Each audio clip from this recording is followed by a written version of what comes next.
Alright, what is up YouTube? HPJ here, and I am coming at you guys with the day after regionals, ladies and gentlemen. It's day after regionals, and oh boy, it was an event. I'll have a separate video to talk about everything that happened at at the Oakland Regionals, because holy shit went down. Not in a bad way either, but a lot of stuff went down. So we're gonna see my full entire deck. We're gonna have main deck, extra deck, and even side deck to talk about in today's video. We're gonna talk about my matchups, and we're just going to explore what was going on and possibly what could be looked at for the next regional event. So with that in total, everybody, let's go ahead and take a look at my Floowandereeze regional deck profile. So starting off are the 3 copies of Rabina. That's followed up by 3 copies of Eaglin, 2 copies of Impin with 1 copy of Toucan, 1 copy of Stree, 1 copy of Miss Valley Apex Avian, 1 copy of Ryza the Mega Monarch, 1 copy of DD Crow, 3 copies of Dimension Shifter, and 3 copies of Ash Blossom and Joyous Spring. So that's it for the monsters. Now we're going to go ahead and go into the spells. For the spell cards, triple copies of Floowandereeze in that Advent of Adventure. Then 3 copies of Floowandereeze in the Magnificent Map. 1 copy of Floowandereeze in the Unexplored Winds. 3 copies of Pot of Duality. 2 copies of Pot of Extravagance. 1 copy of Pot of Prosperity. Then 1 Terraforming and 1 Swallows Calray. So that's it for the spells. Then for the trap cards, triple copies of Harpie's Featherstorm. Then that was followed by 1 copy of Floowandereeze in the Dreaming Town, and 2 copies of Floowandereeze, and 2 copies of Evenly Matched. Alright, then for the extra deck, it's just self-explanatory, but triple copies of Harpie Conductor, followed by 1 copy of Area the Water Charmer Gentle, 1 copy of Winnie, that beautiful Water Charmer Verdant, 1 Access Code Talker. I just want to have more Link monsters in here. I guess not. Okay, and then 2 copies of Lureless Ragtail Starling, 2 copies of Assembly Blue Nightingale. Assembly Blue Robin, then 2 copies of Assembly Nightingale, Slacker, Downer, and our boy Double Ace's Sky Thunder. So that should be 3, 9, 6. Yeah, that is 15 cards for the extra. Then moving on into the side deck, triple copies of Droll and Lockbird, 2 copies of DD Crow, 3 copies of Cosmic Cyclone, 3 copies of Dark Ruler No More, 1 Feather Duster, 1 Dimensional Fissure, 1 Macro, and 1 other evenly matched. So that should be a total of 15 cards for the side. So yeah, that's pretty much everything in total. This was a regional event of regional events. I'm not even gonna lie, it was a lot. My matchups were primarily Beansmith and Ubel. Yay. And then 2 Runic and 1 Marine Size. So out of a total of 9 rounds, it was Runic, Fiendsmith, Ubel. No, it was, yeah. Fiendsmith, Ubel, Gimme Ghoul, Runic, which I don't even know how that was a thing, but sure. Then another Runic player, which was I think a couple rounds later, between all the Fiendsmiths. Then I played my last round was Marine Sass, and then most of my matches were, And it was funny though, because none of the Phoenix Smith matches took me to time. It was always the fucking Runic players that took me to fucking time. Because for some reason, no one knows what battle phase is and how to just swing with monsters. No, you think I'm joking.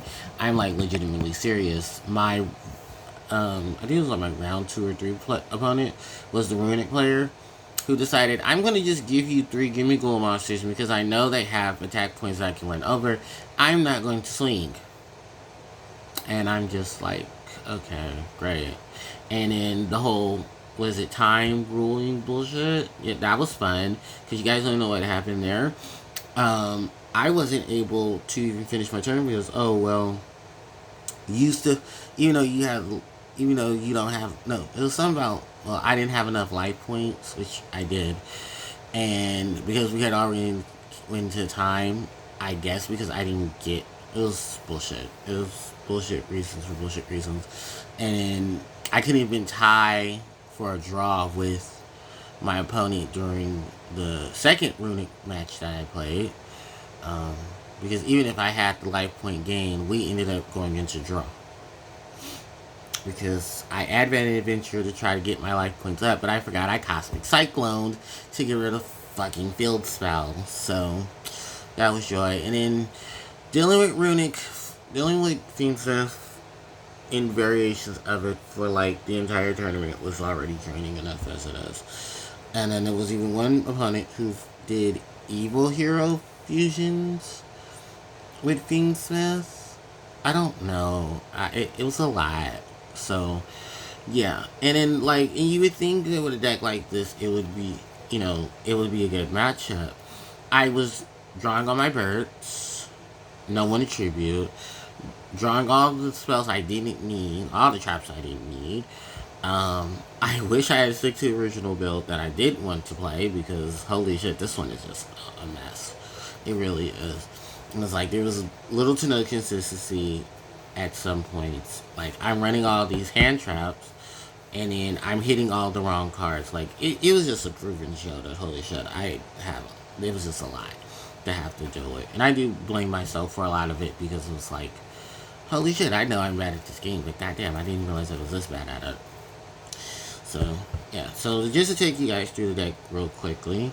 So, Robina to search for your level 4 lower pieces.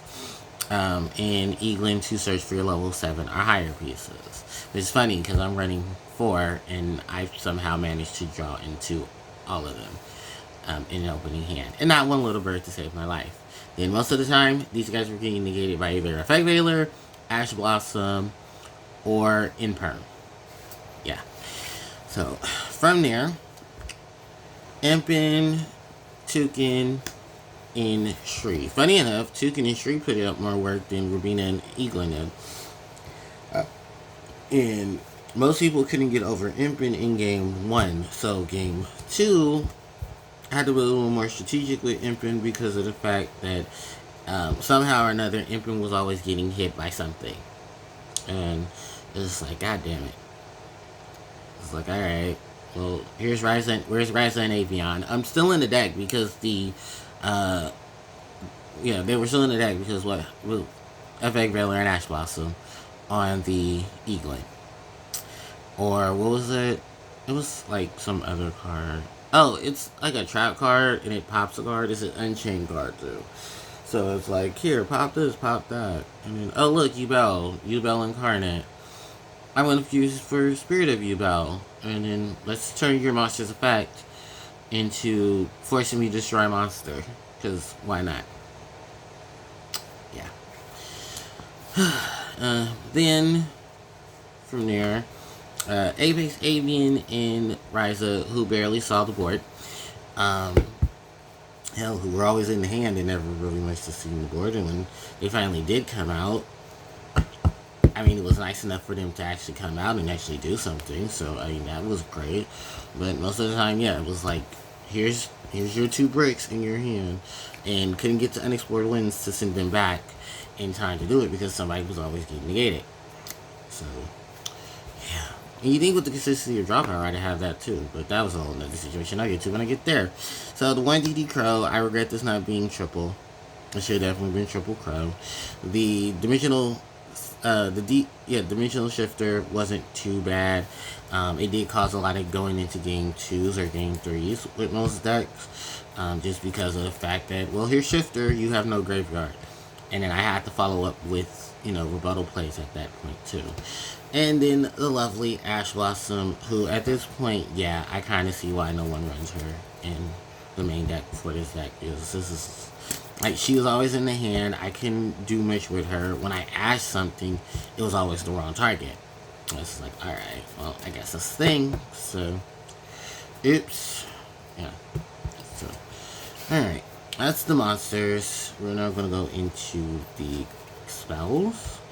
So, for the spell lineup, Map in Advent of Adventure put in the best work that they possibly could. I honestly have to say that the Advent of Adventure was more so of like its stronghold, and probably one of the reasons why a lot of things were trying to pan out, just because of the fact I wanted to search for my field spell as much as I possibly could. Also the fact that it wasn't just searching for my field spell. I was trying to get monsters with it too, but unfortunately it was always getting negated by an Ash Blossom. So yeah, sucks to be the Advent of Adventure. And then map wasn't too much of an issue. It's just that I didn't run into a lot of the monsters I needed, and even though I, banished to recycle to get them, it was always hard to bring somebody out, because then I get Effect Veilered out the blue. It's like, alright, well, damn, I wish I did have like extra Swallow's Cowray, and I'll get to that momentarily too. From there, the unexplored winds. It is an unexplored winds. That's literally all it did. It really didn't do much, because I rarely saw it. And I think the times I searched for it was just to help tribute for Rizar Avion. Then, let's talk about the pot cards, supper parts. So, I don't know, I think it was a major consistency issue. When now there's only one Pot of Prosperity, that I could have easily just ran 3 Pot of Extravagance to try to see it more consistently, or at that point just even drop the Prosperity to run just 3 of the Pot of Extravagance. Because I'll be very honest with you, I did not see a lot of my draw cards outside of maybe a lot of my pots outside of maybe Duality, and even then it was just like, I go back into the deck, which I'm already going into, and then searching for stuff, and then still couldn't find things. So it's just like, alright. So yeah, no, I don't know, because Pot of Extravagance was something I cited out like game 2 and 3, and did a lot better without them in it. So maybe that is just to drop the Pot of Extravagances. If not consistently making them 3, maybe just dropping them overall. Then the Swallow's Cowray and the Terraforming, which, to be honest, these are probably just dead cards too. I can easily just take these out now, because I did not need Terraforming. I did not. With all the searching that this deck was already doing on its own, Terraforming was just a waste of space. Cowray, on the other hand, that was just as much of a waste too. Because it's like, what am I cowraying for? I don't have any, like, all my targets have now been negated. Most of my targets are now banished, and it was like, it's just like it's a jank. It's if you're not running multiples of it, then there's no need to. And I do regret that point, because I honestly, I'll say it like when I talk about the discussion video, it'll be a lot more easier. But yeah, no, I really did not need these two. These two could have easily been other cards that could have definitely helped out. With the trap lineup, Feather Storm was great. Feather Storm did what it needed to do. No risk there. Same thing with Evenly Matched. Although I got evenly matched one game, and was like, oh, well, I guess that is the thing. And then I never really used this either. The Dreaming Town, I think I resolved it once, only to get Ash Blossoms. I think that was about it. I never saw it most of the game. I think I had to banish it once just to even go get a Floowandereeze card, and then only for that card to get Effect Veiler. And I think that was against one of the... Strangely enough, yeah, that was against one of the Runic players. And then I think 2 of the... what else? 2 of the Fee-Smith players. Alright, then... From there, extra deck is extra deck. I'm just gonna say that now, because of the fact that the main purpose that my extra deck held was just to be used for Pot of Extravagance and Pot of Prosperity. That's literally it. So, you know, those were just the ratios of things that there were, which were to banish the conductors and stuff. Like, yeah, just banishing things from the extra deck. So there really wasn't much of a need to try to, because I didn't summon any of these. I'm just going to say that now. I didn't summon any of these. I was mainly using these as just fodder for my pot cards. That's literally it. Alright, so now that we've gotten that little situation out the way, let's go ahead and talk about more of the situation. Let's go into the extra deck. No, the side deck. I was saying extra deck. So, for the side, which actually pretty fair in some cases where you found it, the Draw and Lock Birds, wish I had seen more of them, especially when dealing with decks, with all these decks that do search. I rarely saw my draws. DD Crows, when the extras came into the main deck, definitely did help, and I feel like they should definitely stay in the main. Cosmic Cyclone, for the 1 or 2 chances that I actually used it, they paid off relatively well. Dank Ruler No More. I did not see this card at all. I did not against any of the Bells, not against any of the, just not against any of my matchups. I did not see my Dark Rulers. Harpie's Feathered Esther. Nope. Didn't see it. And funny enough, when I did play it, it got banished. DD, also, I'm going to be playing Macrocosmos and D-Fishers. I definitely need to run multiples of them, because I did not see these at all in any of my games. I did not see my D-Fisher, I did not see my Macrocosmos. And the extra evenly match should have stayed in the main deck as well.